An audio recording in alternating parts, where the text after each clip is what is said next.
initially I heard some screaming and shouting coming from at least a carriage or two down. And then I made eye contact with another passenger diagonal to me. And it was clear that something was going on. We didn't quite know what. And then a minute or so later, a man comes running down with a very clear wound, bleeding quite badly on his arm. And I thought it was like some sort of Halloween prank at first. But then he shouting that someone's got a knife, he was stabbed. And then a few more people come running down the train. And then I grabbed my bag and my coat, and then I got up and moved forward down the train after them, trying to get as far down the train as they can. And that was kind of initially when I was like, oh, okay, something's happened. I saw someone who was very badly injured, very lots of blood around them. They were either collapsed or like looking about, they were about to fall over. And people were trying to pass back hoodies and things to pack the wound. I was in Coach H. I was literally just listening to Audible on my phone. And then I had guys suddenly run past going, run, run. There's a guy stabbing literally everyone, everything. At first, there was a few of us kind of looking at each other like thinking, was it a joke, like it's Halloween, like they're pranking. But then you could kind of see in their faces they were being serious. So I kind of got my stuff and I was running. And everyone was really pushing behind us, really panicking. And at this point, I was kind of asking questions like, what's going on? What's happening? Like, who is it? And they were like, a guy's just stabbing everyone back there. And then I put my hand on this chair, like just trying to push myself forward. And then I look at my hand and it's covered in blood. And then I look at the chair and there's blood all over the chair. And then I look ahead and there's blood all on the chairs. And I'm thinking, okay, this is pretty serious. And then it felt like literally forever. But eventually the train kind of stopped. And I thought it was actually in the middle of nowhere. And then I thought it was Stevenage, but it ended up being Huntingdon.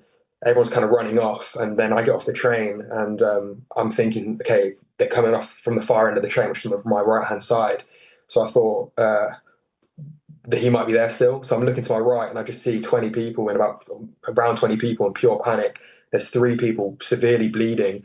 And one guy's holding his stomach and there's blood coming down his stomach, down his leg. And he's just going, help, I'm being stabbed. So I've seen 2 people trying to help him. There's a few of us in a group that are running away. And we all get out. By the time we kind of completely get out of the train station, we run from the train station past the traffic lights and we're just kind of sticking together but watching it unfold. And to be fair, pretty quickly the police have come. There's about 8 police cars going straight in. And I didn't actually see what happened with the guy. I think he was arrested. Apparently there was 2. I only knew of 1 at the time. I've been on the scene since just after 9 p.m. When I arrived, there was a really significant emergency services presence. The emergency services you can see behind me, much reduced from what it was when I first got here an hour and a half ago.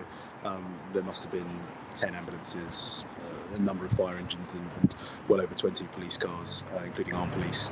My understanding so far, and I've not been briefed officially by the emergency services, but my understanding is that the attack took place on the train. It's a N18G train from Newcastle to King's Cross. The attack took place just after Peterborough station, and there were multiple stabbings. The train stopped at Huntingdon, and armed police were able to deal with the situation then. Given that the train was heading from Newcastle to King's Cross, there's a good chance that those involved directly in the incident aren't constituents. But obviously this incident taking place here has raised huge concerns. I've been contacted by a number of people already.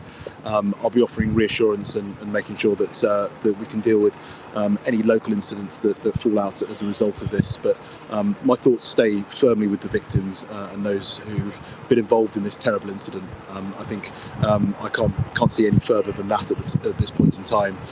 It's simply a terrible incident and one that's involved any number of innocent people, and my thoughts are with them. I think until we know more information about the nature of the incident and the motives behind the attacker, it's going to be very difficult to understand exactly what's taken place and why.